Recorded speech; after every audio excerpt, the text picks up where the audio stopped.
গণ অভ্যুত্থানে ভারতে পালিয়ে যাওয়া স্বৈরশাসক শেখ হাসিনার ভাষণ ঘিরে ধানমন্ডি ৩২ নম্বরে শেখ মুজিবুর রহমানের বাসভবন সহ দেশের বিভিন্ন স্থানে আওয়ামী লীগ সংশ্লিষ্ট ব্যক্তিদের বাড়ি, শেখ মুজিবের মুরাল ও মুজিব পরিবারের সদস্যদের নাম সম্বলিত ফলক ভাঙচুর করে ছাত্র জনতা।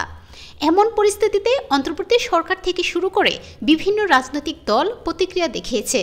এই ঘটনাকে উস্কে দেওয়ার জন্য প্রায় সবাই আওয়ামী লীগ ও শেখ হাসিনাকে দায়ী করেছে।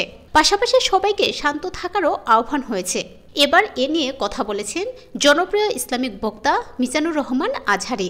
তিনি সবাইকে এখানেই থেমে যাওয়ার আহ্বান জানিয়েছেন। শুক্রবার সকালে সামাজিক যোগাযোগ মাধ্যম ফেসবুকে নিজের ভেরিফাইড পেজে দেওয়া পোস্টে এই আহ্বান করেন আজহারী। পোস্টে তিনি বলেন, মবক্রেসি দেশকে অস্থিতিশীল অবস্থায় নিয়ে যেতে পারে, এখানেই থেমে যাওয়া উচিত। আসুন আমাদের জাতিকে পুনর্গঠন করি।